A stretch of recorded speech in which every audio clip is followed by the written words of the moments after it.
Hello, good evening, and welcome to another episode of Brett's Old Time Radio Show. A huge thank you for joining me once again for our regular late-night visit to those dusty studio archives of old-time radio shows right here from my home. Well, not in the southwest of the United Kingdom today because it's our final evening in sunny Spain. So today, we're broadcasting from our little studio here in southern Spain. And believe it or not, it is the 1310th episode of this podcast. How can it possibly be so many? I don't know. I haven't got a clue. Look, I'm Brett. I'm your host for our Nighttime Podcast. Welcome to another episode. I've got a website called dayslikethis.life, and you'll find all of our family stuff there. There's links to Facebook, Instagram. There's all of our background. You can find out about me, about Vicky, the boys, Lola the puppy, all of us, and all the adventures we get up to. So if you get a minute or two to check out dayslikethis.life, I would love it if you checked it out. Don't forget our books are for sale on Amazon. If you just search my name, Brett Orchard, and all of the books will pop up and you'll be able to grab yourself a copy of our wonderful, wonderful creations. Now then, with it being a Saturday, it is of course an episode of Yours Truly, Johnny Dollar. And as always, we've got a week's worth of episodes that we've compressed down into one bumper episode tonight. So, these were first broadcast between the 19th and the 23rd of December, 1955. Wow, flipping heck. This is Yours Truly, Johnny Dollar, the Nick Shum Matter. From Hollywood, it's time now for... Johnny Dollar. Don Wilkins, Johnny. Tri-Mutual Limited. Oh, hi, Don. Thanks for the Christmas present. Well, just don't take out the cork near an open flame. Yeah. Say, do you know anything about a guy named Mel Pryker? Nothing good about him. Why? Got himself killed last night. Murdered. Pryker was born to be murdered. Maybe so, but not at our expense. We're holding a $100,000 policy on him. Wow. Who's the beneficiary? His partner, Nick Shum. Nick Shum. You picked a fine pair of rats. Yeah, I know that now. The New York police are holding Shum, but they've got no evidence. Go down there and check it out for us, Johnny.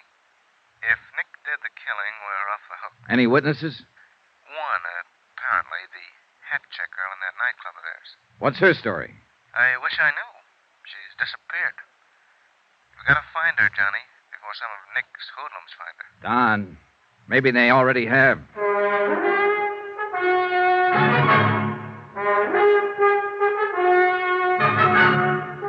Tonight and every weekday night, Bob Bailey in the transcribed adventures of the man with the action-packed expense account, America's fabulous freelance insurance investigator. Yours truly, Johnny Dollar.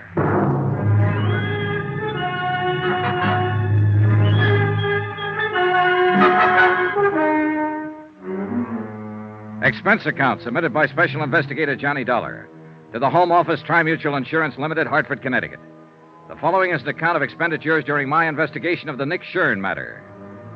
Item 1, 2280, transportation to New York, tips and incidentals, and taxi fare to the office of Lieutenant Ed Rafferty, Homicide Division, the man in charge of the case. Oh, hiya, Johnny. How have you been? Not bad, Ed. How's the homicide business? Terrible. Did you look at that teletype? Shoplifting. 5 complaints right in a row. The week before Christmas, that's all we get. Shoplifters. Mel Pryker wasn't shoplifting. Oh, you working on it, Johnny? Yeah, the insurance angle. Nick Shurn's the beneficiary. $100,000 policy. Well, you got a tough one, boy. Shurn killed him all right, but I don't think we're going to be able to stick him. Come on in the office. Hey, you know what that kid of mine wants for Christmas? Marilyn Monroe? Oh, next year, Johnny. He's only 10, you know. Go ahead. Okay, thanks. No, he wants a motorbike. Can you tie that? 10 years old, and he says he needs a motorbike. Have a chair. Okay.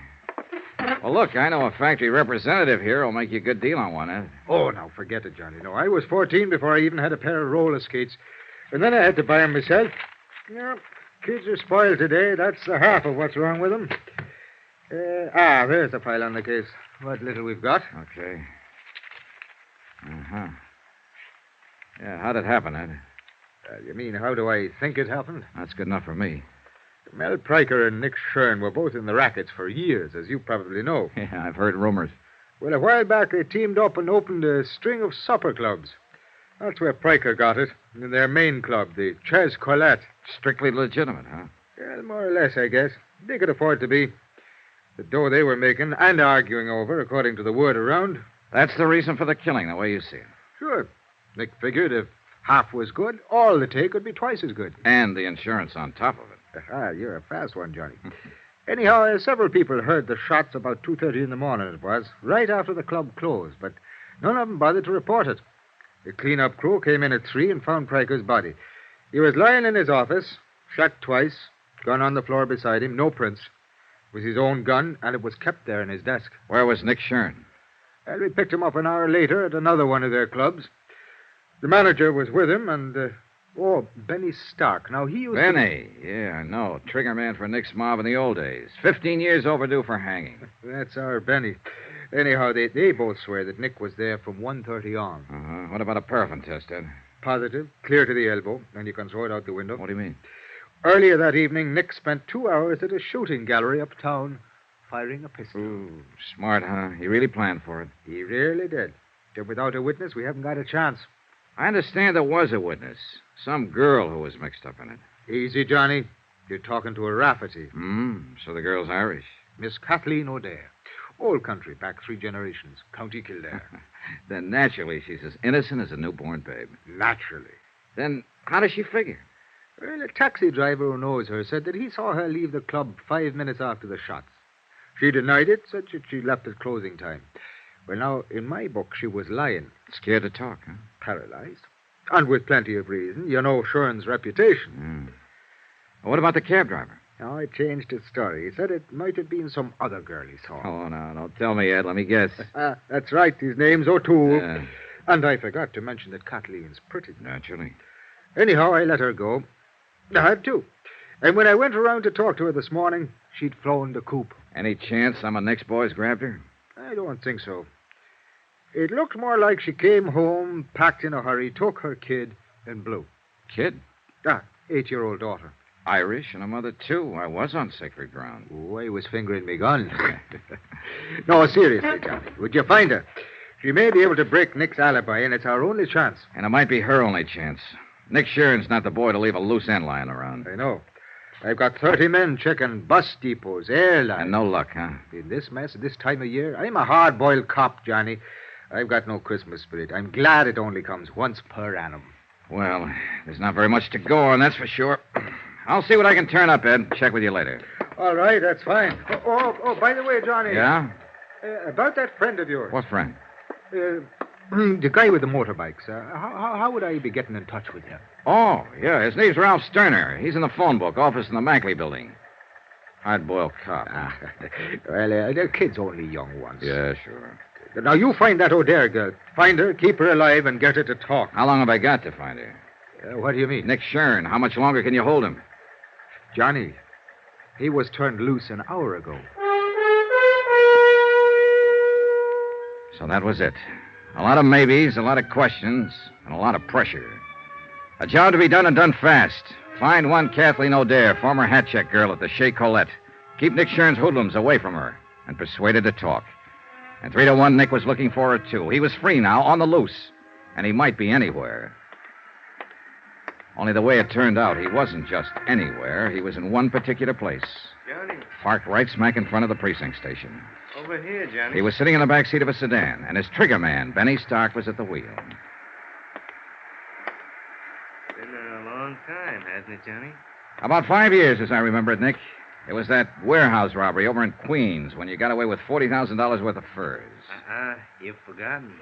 I was acquitted on that one. Oh, yeah, I know. After they pulled the only witness out of the East River, his feet in a bucket of cement. Just coincidence. I never seen him before. You've seen Miss O'Dare before.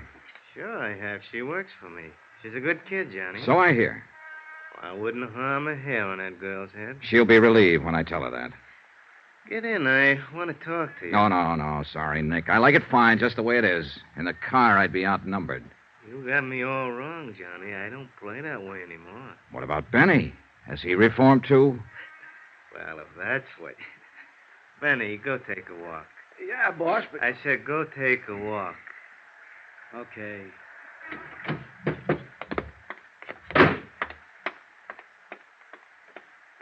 Get in, Johnny.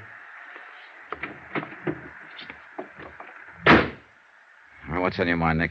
You working on this case? Yeah, I'm on it. Why?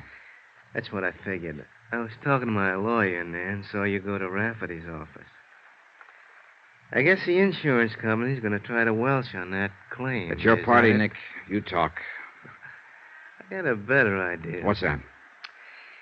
You know, it's real nice out in Las Vegas this time of year, Johnny. A man could have a lot of fun out there for the next month with maybe $10,000 to play with. What man are you talking about? You. I don't have $10,000. You will.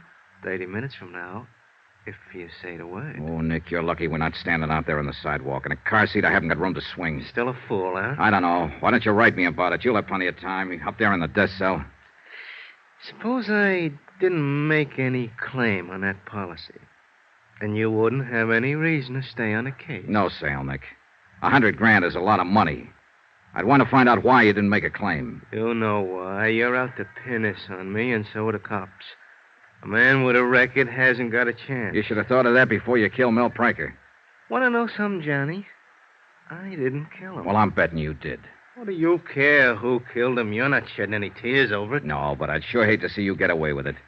And I'd hate it even more if anything happened to that girl. Kathy O'Dare? Now, what could happen to her? She just might fall in the river. She probably thinks she's safe as long as she hides from the police and refuses to talk. She doesn't know you very well. You had me all wrong, Johnny. You know, you hear a lot about peace on earth, goodwill toward men around this time of year. But I don't have much goodwill toward the kind of rat you are. And I figured there'd be more peace on earth if you weren't on it. Push me, and maybe that's what'll happen. Well, at least that's fair warning. Yeah, it's fair warning. I'm going to tag you for this, Nick. You can count on it.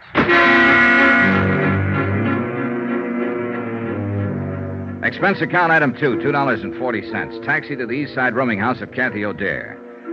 I didn't have much hope of turning up anything. Ed Rafferty and his men had already been through the place inch by inch. But it was the only starting point I had. The landlady was out, and a uniformed policeman led me into Kathy's flat. I spent an hour and a half and got nowhere. I went through her mail, bills, advertisements, casual notes from men she'd met at the club. But nothing personal, not even a postcard. There were no pictures, photographs of Kathy or her daughter anywhere in the flat. She'd made a clean sweep, then left in a hurry. And obviously, she didn't mean to be found. But I had to find her, and fast. It was dusk when I left. The street lamps were on, and the colored Christmas lights in the windows along the block. Snow was falling in big, soft, gentle flakes, and there was a holiday feeling in the air.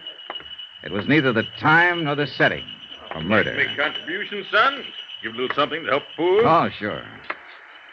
How's it going this year, Santa? Oh, it's better than usual, but it just seems there's never enough to go around, no matter how... Well, bless you, son. Thank you kindly. Don't mention it. Good luck, Pop. Thank you, son.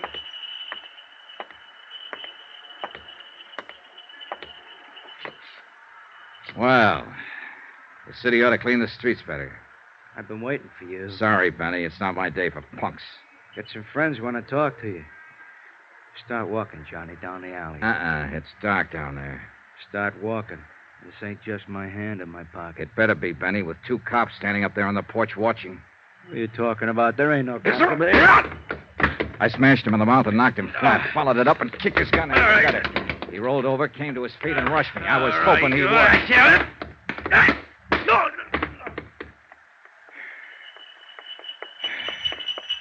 He have that coming, son? He had it coming. Well, he sure did get it. Yeah. Hey, you know something, Pop? I think Benny wants to make a contribution to help the poor. Well, he ain't saying no. Oh, he's a good boy, at the moment at least. Here you go. That ought to help some. 3, 4, $500. Put it where it'll do the most good. Well, Merry Christmas, son. Happy New Year. Yeah, same to you, Pop, and many more of them. Hey, taxi!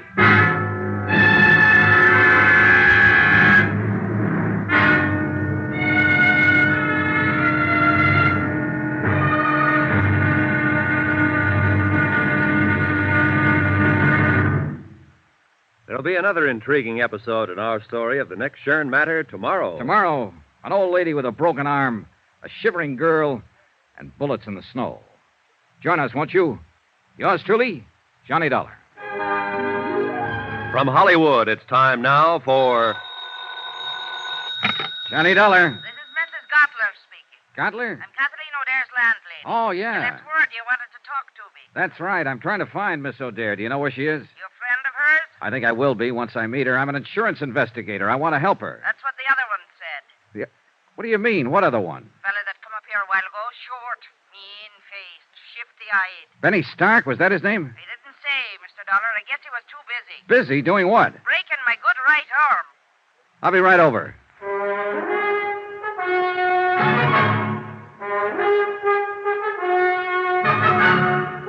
Tonight and every weekday night, Bob Bailey in the transcribed adventures of the man with the action-packed expense account, America's fabulous freelance insurance investigator. Yours truly, Johnny Dollar.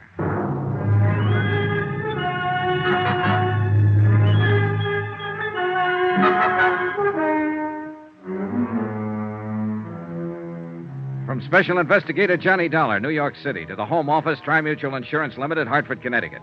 Assignment, the Nick Shum Matter. Expense account continued.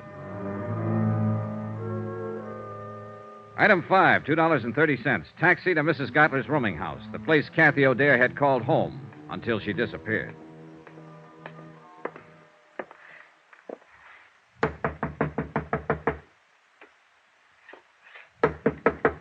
Come in. Get your hands up. Mrs. Gottler. That I, Well, look, I'm Johnny Dollar. I talked to you on the phone. It's all right. You can put that gun down. Well, I guess it's you all right. I'm sorry, Mr. Dollar, but I've only got one good arm left, and I'm aiming to keep it. Pull up a chair. Thanks. Oh, kind of rough boy, huh? I'd have showed him who was rough if I could have got a hold of my gun. I'd have blasted him, Christmas week or not. I'd have blasted him, Mr. Dollar. Yeah, I know how you feel. And me with all these presents to wrap. How can you wrap presents with one arm? Bad as being a paper hanger. Well, I'll be glad to help out, Mrs. Gottler. I won't guarantee what they'll look Well, like. and I sure do appreciate it, and don't worry about their looks. I got to get them wrapped, that's all. Oh, let's see now. This paper goes on that one. Oh, all right. It's a water muffler for my nephew over in Brooklyn. You know them terrible winters they have over there. Oh, yeah, they're frightful. Of course, it may be better this year. The Dodgers won the pennant. Nothing but luck. It won't happen next year. You never know. Hey, tell me something, Mrs. Gottler. How come Benny worked you over? Why did he break your arm? Here. Stick this card on it as soon as you get the ribbon tied. Oh, okay. No time of year like Christmas, Well, he wanted to know where Kathy went. When I said I didn't know, he jumped onto me. Said I was lying. If I could have got hold of that gun... Where did she go, by the way? You aiming to break my other arm, Mr. Dollar? With all these packages to wrap? Here, hold your finger on that knot. Tie it tight now. Them postmen in Brooklyn are always busting things open. Yeah, no. There. Well, that's one down. Where did you say she went? Oh, I didn't. No, this one I'll deliver myself, so it don't need to be wrapped so careful. All righty. Kathy lit out of here in the middle of the night. You think I'd sit up 24 hours a day spying on my roomers? You might, if the roomer happened to be one of your special favorites. Who told you that? What's the difference? She was, wasn't she? Kathy was everybody's favorite. Anybody that ever met her.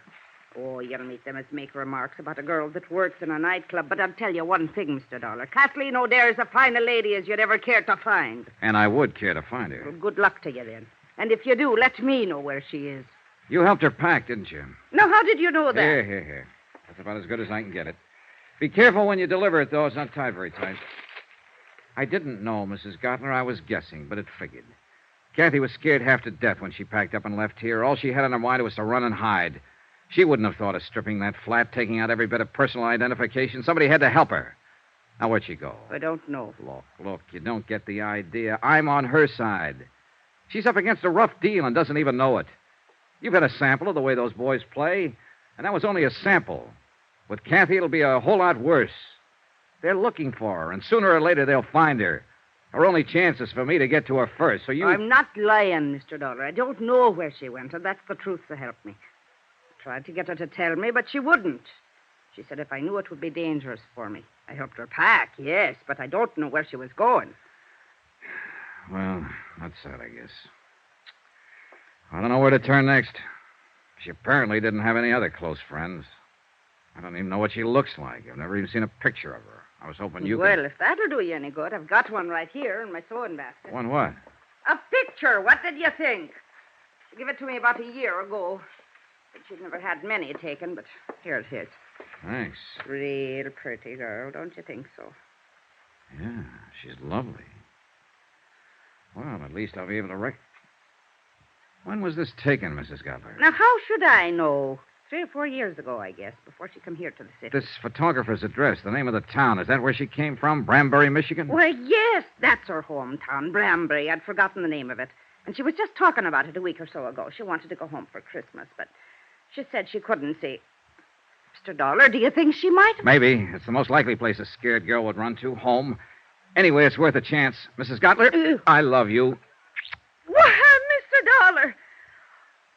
Why, Mr. Dollar.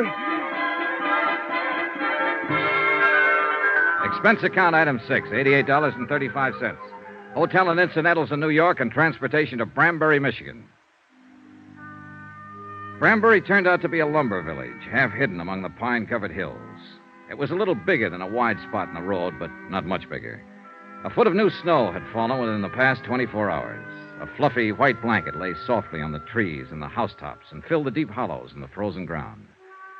Men in bright red flannel shirts drove horse-drawn logging sleds through the forest trails, and their shouts sounded sharp and clear, a crystalline tinkle in the icy air.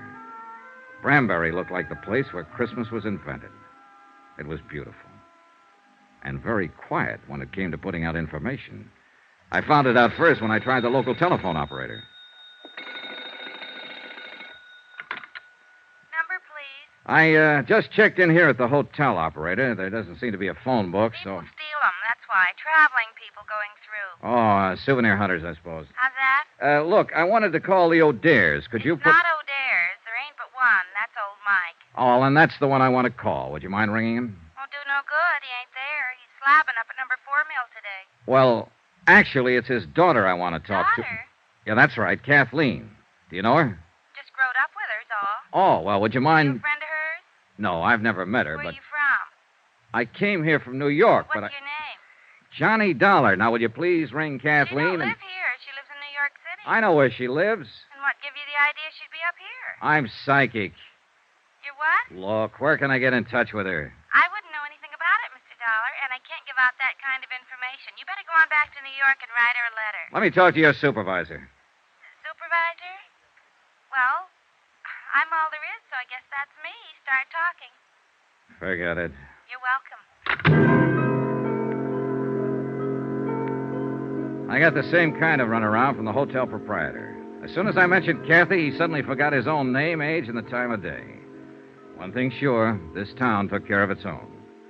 I wondered if the law in Branbury would take the same attitude. I decided I'd better go find out. As it happened, I didn't have far to go. On the sidewalk in front of the hotel, the law came to me. Just a second there, mister. I'd like to have a little talk with you, if you don't mind. All right. It's quite a change to find somebody here who wants to talk. I understand you just got in from New York. Here on business? Look, you know why I'm here, but now everybody in town knows. Got any identification on you? Yeah. Have you? My name's Martin, Dan Martin. I'm the deputy sheriff in charge of this part of the county. Oh, then you're just the man I was looking for. Is that so? I'm Johnny Dollar, insurance investigator. I'm looking for a girl named Kathleen O'Dare. Do you know where she is? What do you want with her? I'm working on a murder case. She's a witness. Is there any kind of a charge against her? No, I just want to talk to her. What makes you think she's here? Are you a friend of hers, Mr. Martin? I've been in love with Kathy since we went to grade school. I'd be willing to die for her. Does that answer your question? All right, let me put it this way. You think you're helping her by hiding her out. All of you think so. But you're wrong. You're helping her right into her grave. Kathy doesn't figure it that way. She's scared. She doesn't know what she thinks. I know these boys who are after her. They don't play kid games. And sooner or later, they're going to find her. So if you love her and if you know where she is, you better take me to her before it's too late. I don't know. I don't know what it is Kathy's mixed up in. I didn't want to ask her. But I know it isn't the police she's afraid of. And I don't think it's you. No, at the time she ran out, I wasn't even in the picture. I'm on her side, too, Mr. Martin, and I've got to see her. Go talk to her father, old Mike. See what he thinks. He's not at home right now. Yeah, I know. He's out at number 4 mill. How do I get there? The county pickup truck is parked down the block.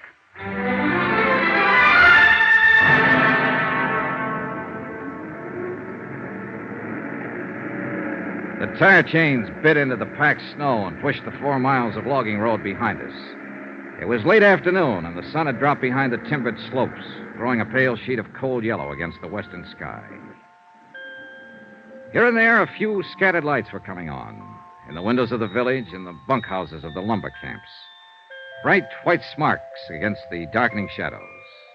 Emptiness, loneliness, and somewhere in it a frightened girl in hiding. A girl who'd run away from the city of 100 million lights and from an unsolved murder.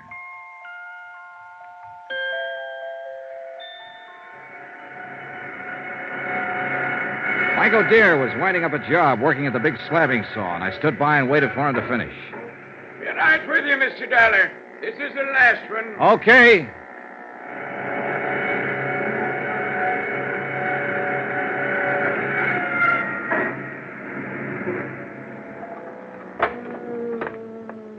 Well, that's the last of it now till after Christmas. Yeah, I'm sorry to keep you waiting. That's all right, Mr. O'Dare. My name is Johnny. Never mind. I know all about you. Dan Martin phoned. Said you was on your way out. Mr. Dollar, the answer is no. I see. I've thought it over since Dan called. Before I'd have anything happen to Kathy, I'd rather see 10 murderers go unhung. Now, look, hiding out won't help. As long as Nick Shum is free, Kathy's in danger. He can't hurt her if he can't find her. I found her, Mr. O'Dare. Just by luck. There's not one chance in a million of... Sounds like a car. Ooh, the tarnation would drive out here this time of the evening.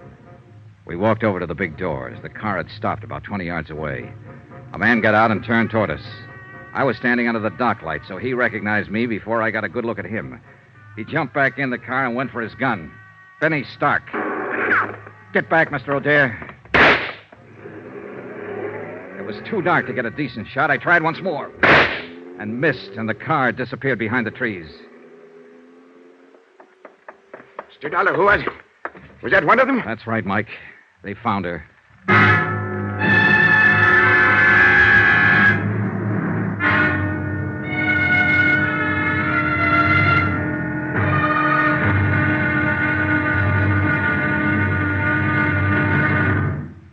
There'll be another intriguing episode in our story of the Nick Shum Matter tomorrow. Tomorrow, a lonely vigil in the snow. A killer prowls the night, and a lovely lady vanishes. Join us, won't you? Yours truly, Johnny Dollar. From Hollywood, it's time now for... Johnny Dollar. Dan Martin here. I was up the street when you Listen, called. Sheriff, they've traced Kathy O'Dare here to your nice little town of Branbury. Who has? Nick Shurn's boys. One of them, a trigger man named Benny Stark, came out to the sawmill hill a few minutes ago. I traded a couple of shots with him, but he got away in a car. Did he head north or back toward town? Toward town, I think. You can't see the turnoff from here. All right, Dollar. You're packing a gun. Will you take the pickup truck and block that turnoff? Hold it until I can get somebody out there to relieve you? Right. How many deputies you got? Deputies? Uh-oh. What about volunteers? Is this Benny Stark the man Kathy's afraid of? He's one of them. Then I'll have volunteers. 20 men within a half hour, armed with deer rifles. And every one of them a dead shot.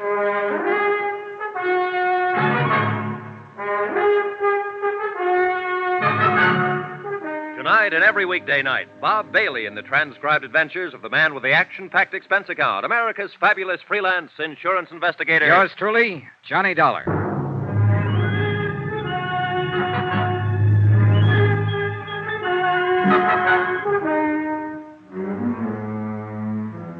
From Special Investigator Johnny Dollar, location Branbury, Michigan, to the Home Office, Tri-Mutual Insurance Limited, Hartford, Connecticut. Assignment, the Nick Shum Matter, expense account continued. Item 8, $3.60 for 2 packs of cigarettes and a pint of Applejack, borrowed from the foreman's locker at the sawmill.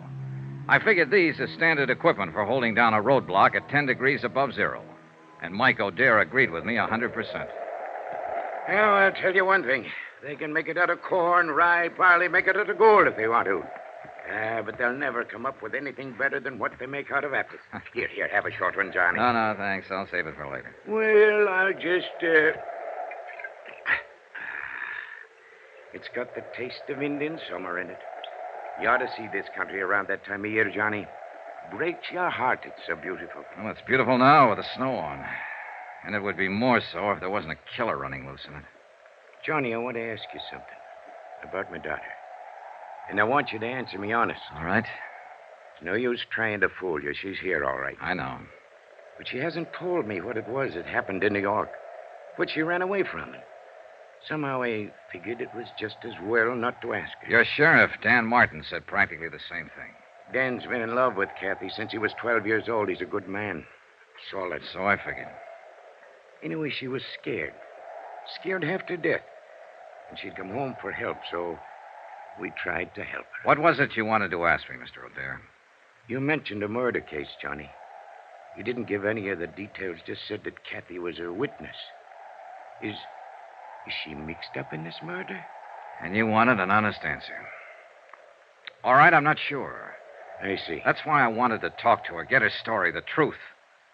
I realized from the start she might be guilty. I don't think so, but it's a possibility. You may as well know about it. I guess you realize it wouldn't make any difference. Not to me or to Dan. Oh, yeah, I figured. In other words, you're with me as long as I'm trying to protect her. But you'll fight me if I find reason to think she's guilty. That's about it, Johnny. Well, at least we know where we stand. And I hope it won't come to... What's the matter? Car coming. Light on the trees there at the bend. Yeah. Do you suppose maybe... Probably not, but you can't tell. Better get behind the truck just in case. They'll have to shift into low to edge past us. And let me get that spotlight on. I guess I'll just have another quick one. That wind cuts right through your bones. It's a dark-colored sedan. It might be him. Funny. I'd been hoping for 2 months that Kathy'd come home for Christmas. And I didn't figure I'd be out here in the woods, hiding behind a truck, waiting to shoot it out with somebody that wanted to kill her. It's a crazy world. Keep your head down, Mr. O'Dare. Yeah. Just the driver by himself, wearing a dark hat. I don't know. You know, that kind of looks like... Huh? By golly, it is. What? That's Ted Perkins, old wreck. No doubt about it. And All right, you better wave him out past. He probably thinks we need help. It's all right, Ted. It's Michael there. Go ahead. We don't need anything. Yeah, we're all right. Thanks anyway. Well, there's one thing about people around here. They mind their own business and don't ask no questions. And they don't answer them often either. How's that Applejack holding out?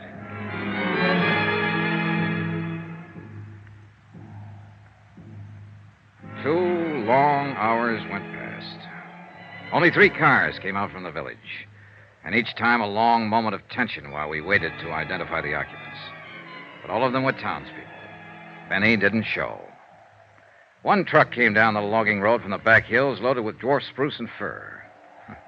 Peace on earth, goodwill toward men. We were waiting for an assassin, but the truck only carried Christmas trees. The night was crystal clear with bright stars hanging low in the blackness, but it kept turning colder and colder until even the Applejack didn't help much. And the wind, too, changed gradually and blew fitful and gusty and strange. It's going to storm. Come a blizzard, maybe. Not tonight. Tomorrow sometime or tomorrow night. I know this country. Know the signs. There's an odd feeling in the air, all right. There's an even odder one in my leg. Log rolled over on it pretty near 6 years ago. Bothers me some in the winter. It's a lot worse, though, right before a storm. And that's kind of a handy thing to have. Well, that's one way of looking at it, I guess. Like one time when Kathy was little. When her ma was still alive. God rest her soul. We had a big measles epidemic here in Branbury, and every night Kathy used to add a line to her prayers. She'd say, "And please let me catch the measles so I can stay out of school like the other kids." Now she's wanted as a witness in a murder case. And somebody's prowling out there in the dark trying to find her and kill her. Little Kathy, who never harmed anybody in her whole life. Some things just don't make sense, Johnny. Some things never have.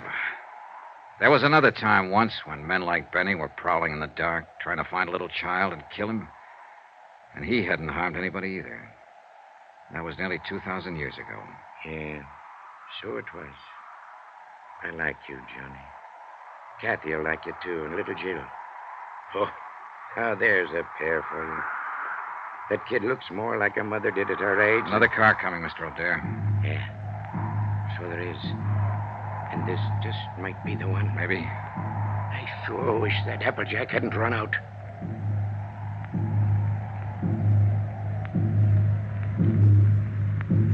But it was only a couple of men Deputy Martin had sent out from town to relieve us and take over. Big men, calm and quiet, wearing plaid mackinaws and heavy-laced boots and carrying Winchester 94s over their arms. They told us Benny Stark had been seen. He'd come up from the west, driven onto one of the roadblocks unexpectedly. In a flurry of shots, he'd broken through. The men couldn't understand his persistence. They thought he'd run for it, get out of the area once his presence was known. I didn't bother to explain, to put him straight, but I knew Benny had never run, not now. He was a trigger man, a professional killer with a reputation at stake. And he had his orders to silence Kathy O'Dare. A half hour later, we were back in town, turning into the main street around the village square. Strings of colored lights on a tall pine in the center of the square blinked and sparkled as they swayed in the wind. Around 100 cars and trucks were parked in the street and in the lot behind the town hall. And the sound of singing drifted out from inside. They're practicing carols and things for the big doings on Christmas Eve. Ain't it beautiful? The men at the roadblock had given a description of Benny's car and the license number. It was just barely possible. Got something in mind, Johnny? Yeah, let's take a look through those parked cars. I don't know. If it was me, I sure wouldn't be hanging around here. I'd stick to the tall timber. Yeah, but you're not a city boy, Mike. Tall timber is foreign soil to Benny. He's only comfortable when he's close to a crowd. He the fellow that's supposed to have done that murder? No, it was the man he works for, a cafe owner, ex-gangster, a man named Nick Shum. Let's check that lot around at the side. I don't think he'd show here in front. He'd be taking a big chance showing anywhere. In a town this size, people know each other. It's his job to take chances. And he probably doesn't realize... Wait a minute. That sedan against the building with the side window broken. 7, 8, 2, 1. That's his car, Johnny. Yeah, wait here. I eased my gun out of the holster and started toward the car. There were no lights in the lot, only the soft glow reflected from the packed snow underfoot.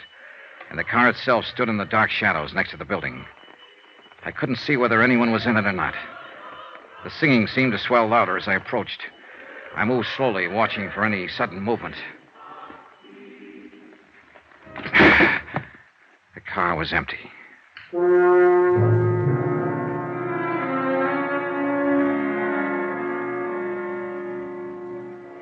It was time, past time, to talk to Kathy O'Dare.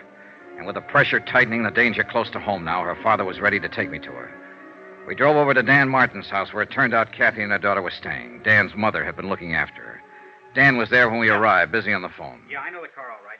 The one Jed bought last spring down in Bay City. 7392. Where was it parked? All right, keep an eye out, Charlie. So long. Benny Stark has stole himself another car. Huh? Took Jed Wharton's station wagon. Well, what for? That was a better one he had. Charlie says the steering gear was sprung. I guess it happened when he crashed that roadblock. Well, how's Kathy and the young'un? Oh, fine. They're asleep upstairs. Mom's next door helping Mrs. Barton stuff a turkey. Johnny, you figure it could wait till morning. I'm sorry, Mr. O'Dare. I've got to talk to her tonight. All right. I'll go wake her up.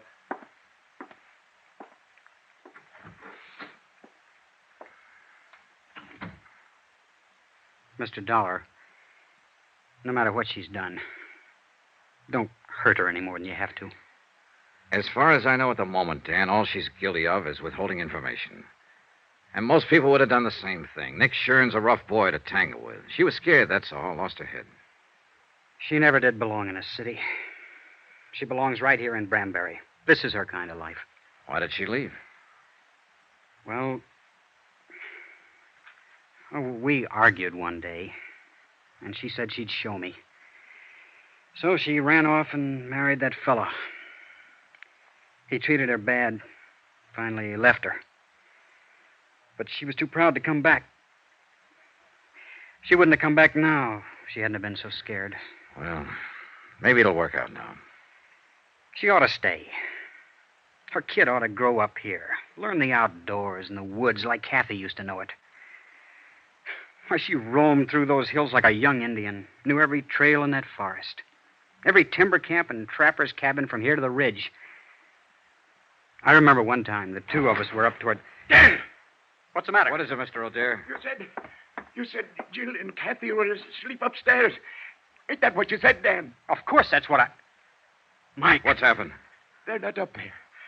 They're not up there or anywhere else in the house. They're gone.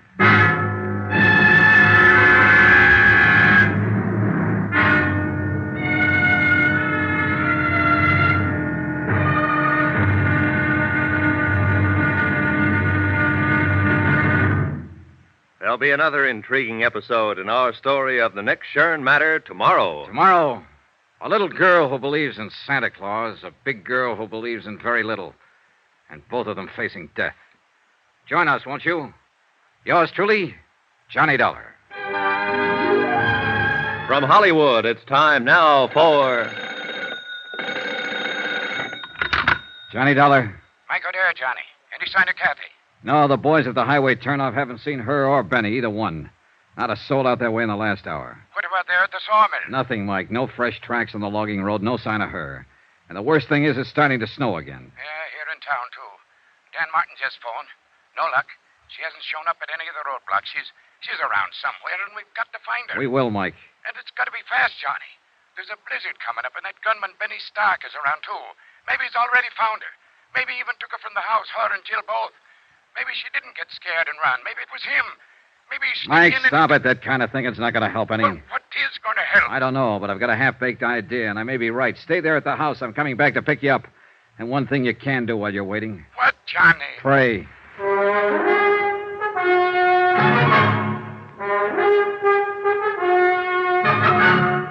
Tonight and every weekday night, Bob Bailey in the transcribed adventures of the man with the action-packed expense account, America's fabulous freelance insurance investigator. Yours truly, Johnny Dollar.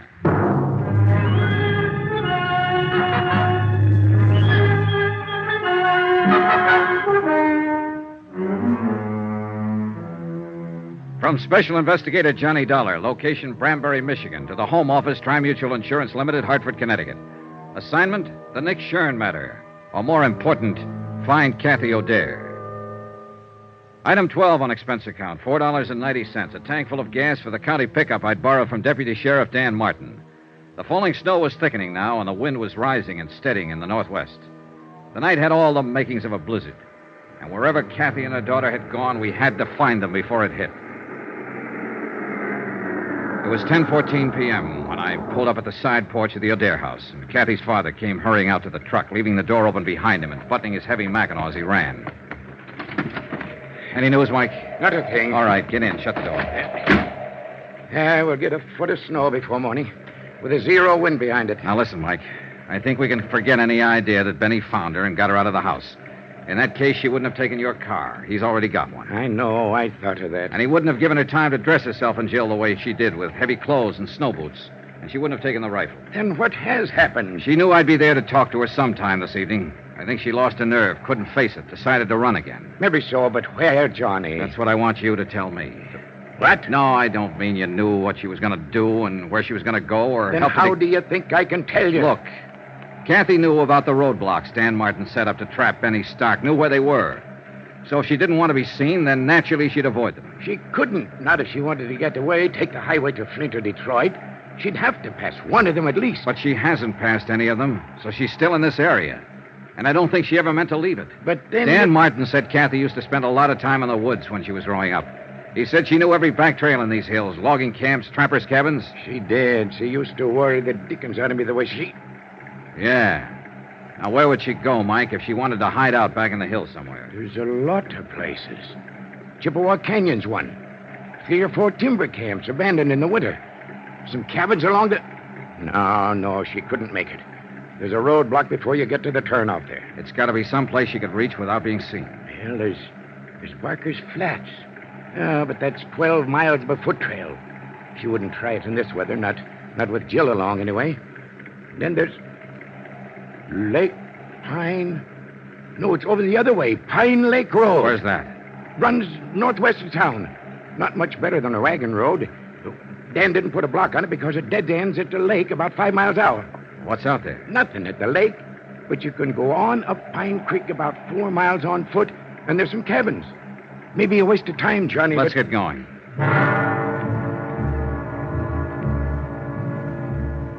Expense account, item 13, $6.90. One dry cell electric lantern, an extra pair of batteries picked up at the Branbury Hardware Company on the way through town. The falling snow, driven by a bitter cold wind, formed a dense curtain in front of our headlights. And from the turnoff all the way up the narrow, twisting road to Pine Lake, I had to keep the truck in second gear. There were car tracks in the road, all right, several of them. But they were covered now by the new blanket of snow. And it was impossible to tell whether they'd been made earlier tonight or a week ago. The road ends a couple of yards past this next turn. And we'll soon know. There's 4 or 5 side turnoffs. Clearance where you can park. We'll have to check all of them, I guess. All right. That draw there on the right. That break there in the trees, that's where the Pine Creek Trail starts. Well, we'll swing in it. Mike, I guess we won't have to check those turnoffs. Huh? Is that your car over there under the trees? Yeah. That's it. I left Mike waiting in the cab while I went over to look inside the car. It was empty, abandoned. And there was no note, no clue of any kind to tell where Kathy had gone. I raised the hood and felt the motor block, ice cold. The car had been here for some time. I flashed the lantern on the ground and followed the faint tracks made by 2 pairs of snow boots. They ended the deep draw that led back into the hills, the start of the Pine Creek Trail. I snapped off the lantern and stumbled through the snow back to the truck. What'd you find, Johnny? It's them, all right.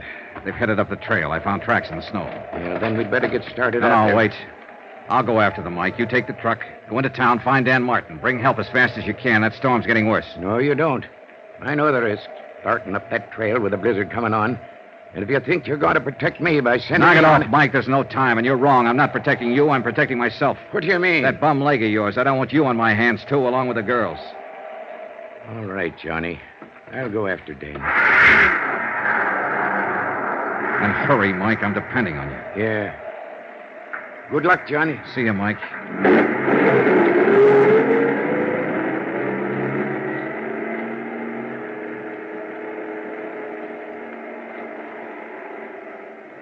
I stood there in the snow watching the headlights of the truck move away. Finally, they swung around the bend and disappeared. And I suddenly felt more alone than I ever had in my life. I'd gotten rid of Mike deliberately, sent him away on purpose, because I hadn't told him everything. I could see no point in tearing his heart out. There was another car parked on beyond Kathy's, nearly hidden by the trees. Jed Wharton's station wagon. The car that had been stolen by a killer named Benny Stark.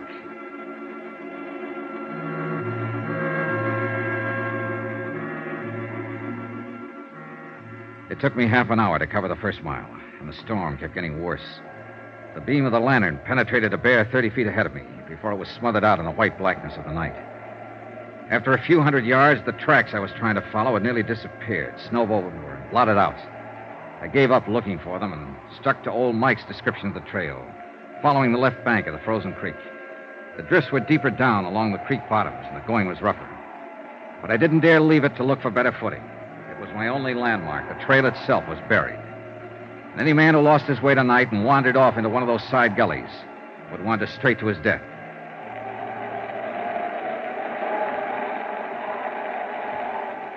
An hour passed. Then an hour and a half, or 2 hours maybe. I lost all track of time and distance.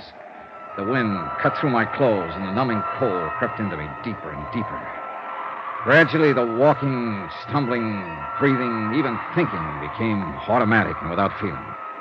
The world itself seemed to narrow down to a tiny circle close around me. And all beyond was chaos, blackness, and roaring storm. I tripped over fallen logs and floundered back to my feet, dropped my lantern and recovered it, broke through the crusted drifts and struggled for footing, and kept on moving.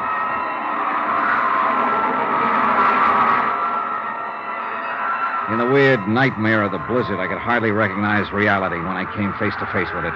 When the beam from my lantern touched him, crouching by a tree a few yards away. I could barely accept him as being real. He'd been watching my light as I approached, waiting for me. It was Benny Stark with his gun leveled and aimed. Don't be a fool, Benny. Drop that gun!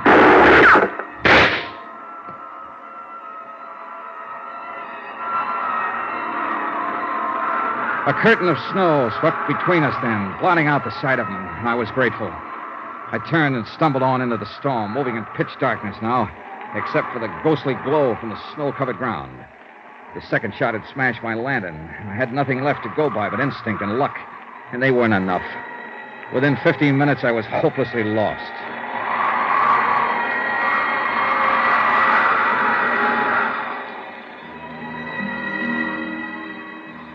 That's when I started hearing the music. Miles from no place where there couldn't be any music, except inside my head. The cold and fatigue were finally doing their work. I knew the signs. The next step was to start wandering in circles, smaller and smaller ones, and the last step, to drop exhausted and go peacefully to sleep. Peacefully and permanently. But the sound kept growing louder, and I moved in the direction it seemed to be coming from. It couldn't be just illusions. It had to be real. Hello! Hello there! Then suddenly, only a few yards away, a brilliant blaze of light exploded from the darkness. And it seemed that a golden-haired girl was standing in the middle of it. And for a moment, my sanity tottered. Who's out there? My golden vision was wearing blue jeans and a flannel shirt and was holding a rifle. She looked exactly like the photograph I'd seen of Kathy O'Dare. And the blaze of light came from an open cabin door. Who is it? Speak up or I'll shoot. Oh, thank heaven. Hold it, Miss Dare. It's Johnny Dollar.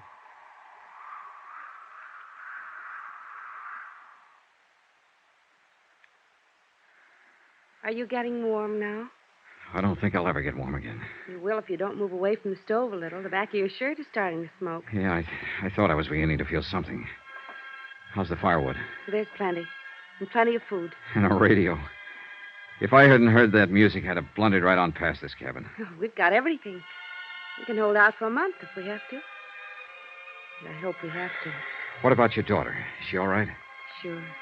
She's fine. It's a picnic for her. A camping trip. And she's sound asleep back there in the lean-to. Dreaming about Santa Claus, I suppose. I wish I could. How did you find me, Mr. Dollar? A hunch. Guesswork. I was born under a lucky star. I wasn't. Oh, I don't know. I think you've been pretty lucky, considering everything. More so than your landlady back in New York. Mrs. Grottler? What do you mean? Betty Stark went to see her. Tried to find out where you were. When she wouldn't tell him, he broke her arm. Oh, no. Oh, the poor woman. Oh, it's a rough game, Miss O'Dare, trying to play it cozy with a mobster like Nick Shum.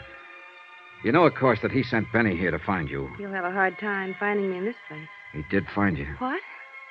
Maybe he followed you from the house or saw you drive through town. Anyway, I ran into him back down the trailer ways. I thought I heard shooting a while ago. You did. He tried to ambush me. He thought he had the drop, and he wouldn't give up. I had to kill him.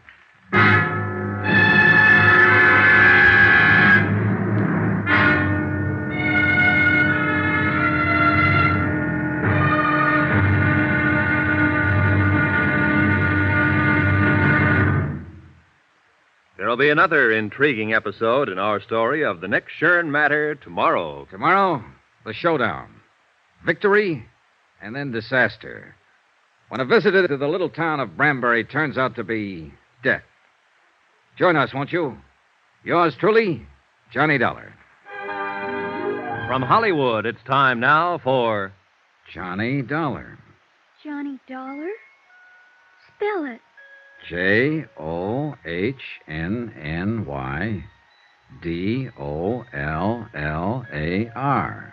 That's not right. You forgot to capitalize. Hey, you're right, honey. Let me hear you spell your name. Okay. Capital J-I-L-L, Jill. Capital O, apostrophe. Apostrophe. I never can say that. Capital D-A-R-E, O'Dare. Of course, my last name's actually something else. I forget. But my mother says I'm really an O'Dare. Not the least doubt about it. I could see it in a minute. I like you, Johnny Dollar. And I kind of like you, too, Jill O'Dare. You think my mother's pretty? I think she's lovely. Why don't you get married to her so I can have a daddy? Well, that's, well, it's certainly something to think about. And not a bad idea. Now, be quiet before you wake her up. I'm already awake, and with a plot like that being hatched, I think I better stay awake. Is there coffee, Johnny?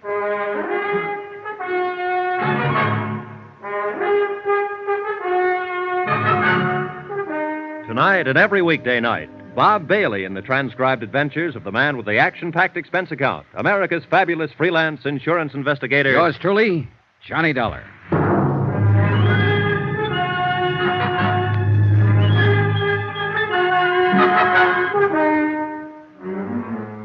From Special Investigator Johnny Dollar, location, a small cabin in the timber outside Branbury, Michigan. To the Home Office, Tri-Mutual Insurance Limited, Hartford, Connecticut. Assignment, the Nick Shum Matter. Expense account, final page. Item 15, $1 million for a certain feeling. I realize, of course, that the amount of this item is somewhat unusual and may be cause for mild criticism by your accounting department, unless the accompanying report includes an adequate and detailed explanation. Therefore, to avoid unnecessary correspondence and delay, I am attaching said explanation herewith. Here's your coffee, Kathy. Thanks. How long did I sleep, Johnny? Oh, a couple of hours. It's around 4 in the morning. The storm hasn't let up at all, has it? Oh, it's worse, if anything. Jill, honey, it's 4 o'clock in the morning, and your eyes are just about to fall out. Now, you go back there and go to sleep. Do I have to, Mommy? You have to.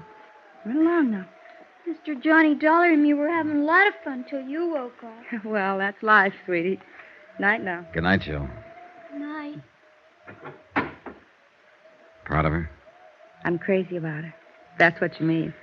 She's a great little girl. She's the only thing I ever did in my whole life that turned out right. That bad, huh? Johnny, it's no good. I know why you're here. I know what you expect from me, and the answer's no. You're jumping the gun. I haven't asked you anything. You will. You haven't done all this for nothing. You're going to ask me to come back to New York and testify against Nick Shum. I might ask you to tell the truth. Is that just another way of wording it? I didn't see anything, hear anything. I don't know anything about it, and I have nothing to say. So Nick Shum gets away with another murder. I wouldn't know anything about that. And sooner or later, of course, he'll kill you, too. He sent Benny Stark out to do it, and Benny missed. But he's got other boys, or he might even handle the job himself. Why? By now he ought to know that I'm not going to tell. But there's always that chance you might change your mind. And Nick's a gambler, but he likes the odds on his side. He doesn't take chances. Whenever he can, he stacks the deck. I wish I could help you, Johnny. But I don't know anything about it. I left before it happened.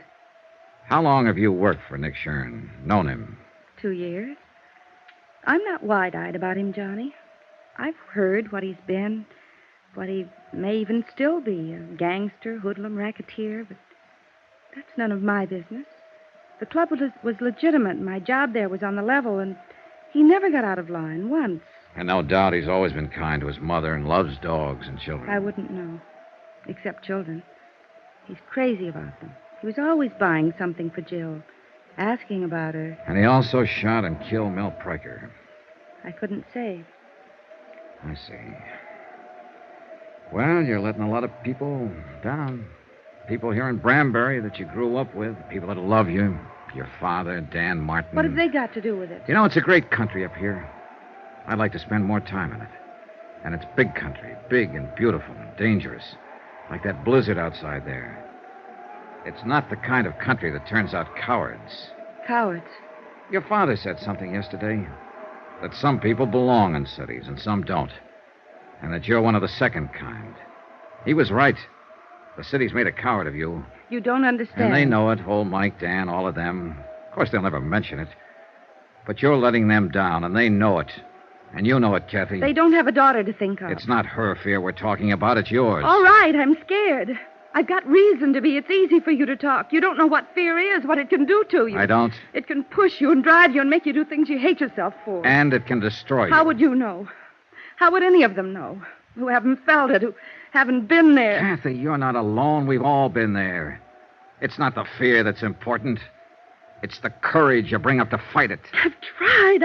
I've nearly gone crazy trying to think it out. But it always comes back to one thing. Jill. She's what counts. Nothing else matters. And if you love her, teach her to grow up without fear. Sacrifice anything if you have to, even your life, but teach her courage. There's nothing greater you could do for her. It's all right, Kat. It's all right. It's all right. I knew what was right, Johnny. I knew all the time. Sure. Of course you did. All you needed was a little push. Want to tell me about it now? I was there at the club that night. When it happened, I stayed after closing. I had some presents for Jill, and I wanted to wrap them before I took them home. Nick and Mel Pryker were upstairs in the office. Nick was there? Yes. I could hear them arguing. They didn't know I'd stayed, and then... Go on. I heard Mel yell out. He said, "No, Nick, no." And then I heard the shots. Yes? I didn't even think. I ran up to the office. Mel was lying on the floor, and Nick was standing there with a gun. He told me to get out and to keep quiet if I wanted to keep on living. That's it, huh? Yes. Will you make a statement to the police, testify at the trial? Yes. Oh, good. Will you help me, Johnny? Will you stand by me? You know I will. You've got to, because I'm scared. I'll be scared all the way, but I'll do it if you'll help me. I'll help you, Kathy, all the way. Why don't you curl up here and get some sleep? Come on. Maybe now I can sleep. It's going to be all right. Thanks, Johnny, for giving me the push. Oh, sure, honey. You know something, Johnny? I'm with Jill. I like you, too. She went to sleep with her face against my chest. And after a while, little Jill came tiptoeing in and curled up on the other side. And I sat there holding them both, thinking and waiting for the dawn. So that's what I mean about $1 million feeling. True, it wasn't my little girl, or my big girl either. But for the moment at least, well, that item still goes. I'll still tag that feeling at $1 million. And I was sorry when the storm was over and a rescue party came out from town. Because I felt I'd had one moment in a lifetime that I'd never find again. Good King Wenceslas looked down on the feast of Stephen when the snow lay round about. The big event of the year in Branbury was the Christmas Eve show in the town hall. There was music and a pageant and singing, and everybody took part in it, from the youngest kid in town to the toughest old grizzled lumberjack from the back hills. Jill was in the children's chorus, and old Mike was to operate the spotlight, so they went on ahead. I took Kathy. And since she wasn't quite ready to face people yet, we made a point of getting there late. I didn't care when we got there, as long as I was with her. We slipped in quietly and took seats at the back of the room. The string group from the high school orchestra was playing, and no one noticed us. Not even old Mike, Kathy's father, who was working the spotlights. I hope Jill does all right. She hasn't had any time to practice with them. Oh, she'll do all right. We'd been there about 10 minutes when somebody else came in and slid into the one seat between us and the door. I didn't look around until I felt Kathy stiffen beside me. Oh, no. It was Nick Shum. Nobody gets excited now or makes any sudden moves. We just sit here quiet like. He slid his hand over to feel inside my coat under my arm. Now packing around, huh? Perfect. I'd left my gun at Kathy's house. Old Mike had been dubious about it, but with Benny dead, I'd seen no reason to carry it. And after all, it was Christmas Eve. All right, now we're going to ease out of here now without attracting no attention from anybody. You're crazy, Nick. You're crazy. Shut up. And just don't forget one thing, now. I'm not holding this gun on you. It's aimed right at the middle of Kathy's back. Let's go. Johnny. No choice, Kathy. Come on. The back of the room was dark. Nobody paid any attention, and somebody was always leaving or coming back in.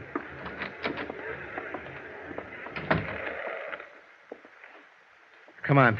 I got a car over at the side here. Johnny? Watch your dollar. We'll be right back, Mike. Just gonna get some air. All right, Johnny. But don't go running out before I give you your present. Huh? Here. And don't uncork that until you're ready for some serious business. All right, Thanks, Mike. Thanks a lot. Don't mention it. Good luck, Johnny. Yeah, come on, let's get away from here. Johnny, he's going Take it easy, Kathy. Now what? Oh, no. Jill, go back. I want to see Uncle Nick. Just tell me you were coming here to hear me sing, Uncle Nick. Well, listen. Pick me up. Please, Uncle Nick. Take your hands out of your pocket and pick me up. Look, Jill, you run along now. Who's that? Dan Martin. He's a deputy sheriff, and he's a dead shot. Better do like she says, Nick. Take your hand out of your pocket and pick her up. Uncle Nick? All right, reach in my pocket, Johnny, and take my gun.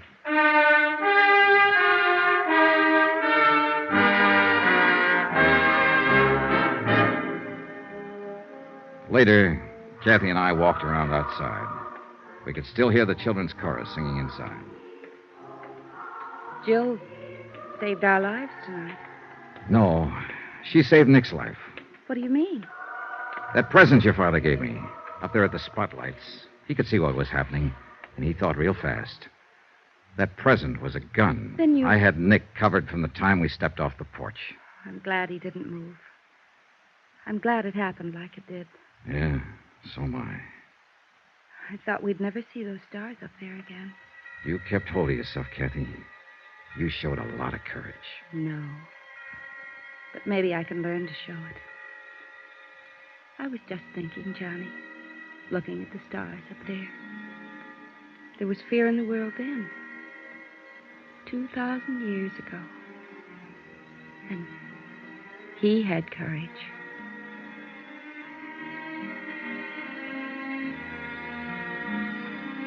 Expense account item 16, $230.40, incidentals in Branbury, and transportation for 2 adults and 1 child, Branbury to New York. Expense account total, $486.20. End of account, end of report. Remarks? Merry Christmas. Merry Christmas to all of you, from all of us here on the program. And God bless you. Yours truly, Johnny Dollar. Yours truly, Johnny Dollar, starring Bob Bailey, is transcribed in Hollywood. Written by Les Crutchfield, it is produced and directed by Jack Johnstone. Heard in this week's cast were Virginia Gregg, Peggy Weber, Don Diamond, Ben Wright, Jack Crucian, Barney Phillips, Sam Edwards, and Ken Christie. Musical supervision by Amerigo Marino. Be sure to join us on Monday night, same time and station, for another exciting story of yours truly, Johnny Dollar. Roy Rowan speaking.